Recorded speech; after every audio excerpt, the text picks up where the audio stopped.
Okay, so my topic was on fatal familial insomnia and its effects on the autonomic nervous system.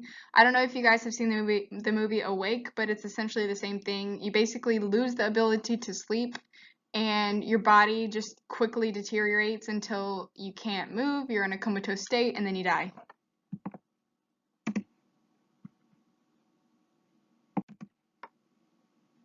Okay, going to the next screen. So, what is fatal familial insomnia? Well, fatal familial insomnia is an extremely rare genetic degenerative brain disorder in which a person basically experiences increasingly severe forms of insomnia, which eventually leads to physical and mental deterioration and then death. Once a person begins to show signs of this disorder, it won't be long before there's a complete deterioration of the autonomic nervous system, and it quickly leads to death, actually. So I'll expound more upon that later. Okay, and then how rare is this disorder? It's extremely rare. It only has been described in the medical literature in about 2 dozen people, and then this disorder affects approximately one person per million people in the general population per year. So it's not very common. Okay, and then right here on the left hand side of the screen, you see a normal CT of a person, a normal brain scan of a person without the disorder, and then right below it is with the disorder, and there's a significant difference there. To the right of here, we see symptoms of familial insomnia. So some of the symptoms include sleeping problems, difficulty falling and staying asleep, and towards the end of it, they actually can't sleep at all. And then behavioral symptoms, anxiety, cognitive impairments. Then they also have trouble moving, muscle twitching and such, like they lose control of their muscles. And then autonomic dysfunction, high blood pressure, hyperventilation, irregular heart rhythm. Lots of those are going to be showing the signs of this disease. Okay, what system does this disease, fatal familial insomnia, affect? Well, it affects the autonomic nervous system. Affected individuals develop a dysfunction of the autonomic nervous system, which is the part of the body that controls involuntary or automatic body processes. So, body temperature regulation, sweating, breathing, or regulating the heart. Without being able to control these basic functions, this disorder causes a rapid decline, leading to death. Other structures affected by this disorder. So this disorder affects the thalamus, which is the part of the brain that controls the sleep-wake cycle. So also symptoms typically begin between the ages 40 to 60 years old. So the age is up there. Like that's usually the typical range of this disorder. The most common symptoms are sleep disturbance, psychiatric problems. So, they have hallucinations, they see things, they hear voices, and then weight loss, balance problems, all of those things are associated with the autonomic nervous system. Okay, next slide. The biology behind the disease. So, a variation of the prion-related protein gene, which regulates the expression of the prion protein, typically causes this condition. Not all the time, but most of the time it does. Again, this is a very rare condition, so they can't do a lot of tests on it. So what is a prion protein? Prions are misfolded proteins with the ability to transmit their misfolded shape onto normal variants of the same protein. They characterize several fatal transmissible neurodegenerative diseases. That was a hard word. In FFI, damaged proteins accumulate in the thalamus, which is a region of the brain that plays a vital role in a person's ability to move and to feel. This causes damage to the brain cells and leads to the intense physical and mental symptoms that FFI causes. And it's a very sad deterioration too, and quick at that. Okay, next. These are just some images of prion proteins. You can see the conversion here of a normal to prion. This is the replication cycle of what a prion protein would be. And then this is the comparison of a normal protein to the disease-causing form of the prion protein. So yeah. Next. Okay, what are the stages of FFI? So stage 1 is progressive insomnia, and that includes increased anxiety, panic attacks, and phobias. So that could be a telltale sign that a person might have it. Stage 2, a worsening of panic attacks and hallucinations. So hallucinations become more intense. They begin to have more panic attacks, and which is, you know, an extension of the anxiety.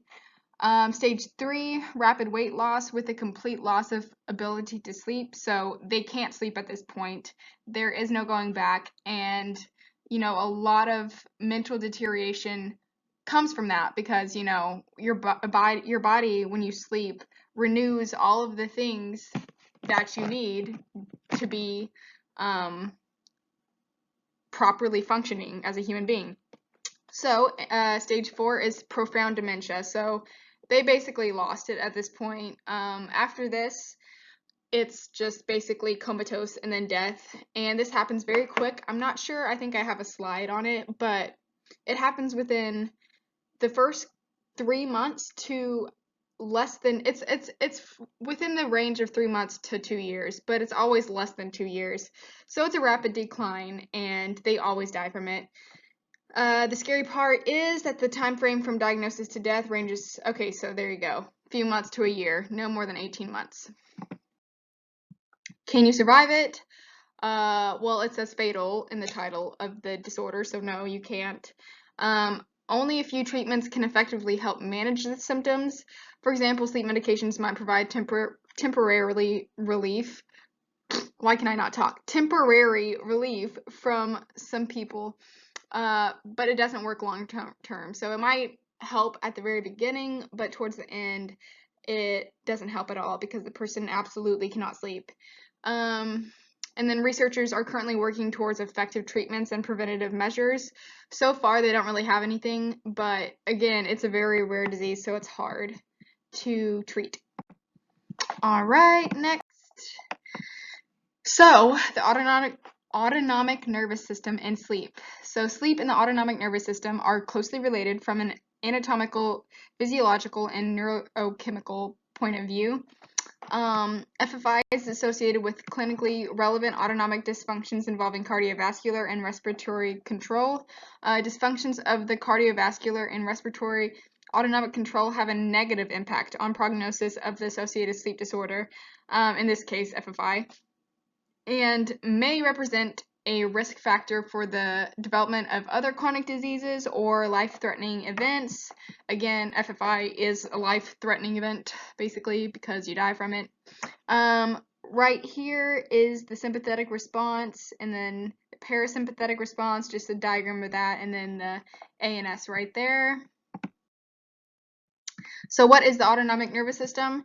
The autonomic nervous system controls vital and voluntary body functions, so circulation, respiration, thermoregulation, neuroendocrine secretion, gastrointestinal functions, heartbeat, all of that, through several interconnected areas of the CNS belonging to the central autonomic network and 2 efferent pathways, the sympathetic, parasympathetic. So right there you can see the comparison of the two. All right, here's a table if you want to pause and look or whatever. It's the main effects of the sympathetic and parasympathetic control on the target organs. So as you can see, with both of these things shut down, it's going to be a very dramatic effect on the person. So someone with this disorder, all of this stuff is going to be basically shut down, and very quickly at that. So basically you can't function without these things. So hence why it's so deadly, this disease. Effects of FFI. Because FFI causes a complete shutdown of the autonomic nervous system, the effects are going to be very destructive. So these are some advanced symptoms of FFI. It might include complete inability to sleep, deteriorating cognitive and mental function, loss of coordination or ataxia, increased blood pressure and heart rate, excessive sweating, trouble speaking or swallowing, unexplained weight loss, fever, and I guess to go along with the deteriorating cognitive and mental function, obviously hallucinations, all of that stuff. So yeah. Okay, I don't know if I put fun. They're not very fun, but fun facts. Because FFI is a genetic disorder, that means it's a mutation that's passed down through families. So a parent with this gene has a 50% chance of passing it to their child, which is a really scary statistic. Also, FFI gets its name partly from the fact that it often causes death within a year or two with symptoms starting. So hence the fatal at the beginning of the disorder name. Despite the hope that antipsychotic medication and drugs used to fight malaria could treat this disease, the approach was unsuccessful. So again, they don't really have a cure for this right now, but they're still working on it. Um, FFI shuts down your ability to perform daily tasks such as working, going to school, caring for yourself. Um, so yeah. So this is the movie Awake on Netflix. It's a perfect example of this disorder. So if you want to go check out the trailer, it's also on Netflix, so you can watch that. It was pretty good. And my references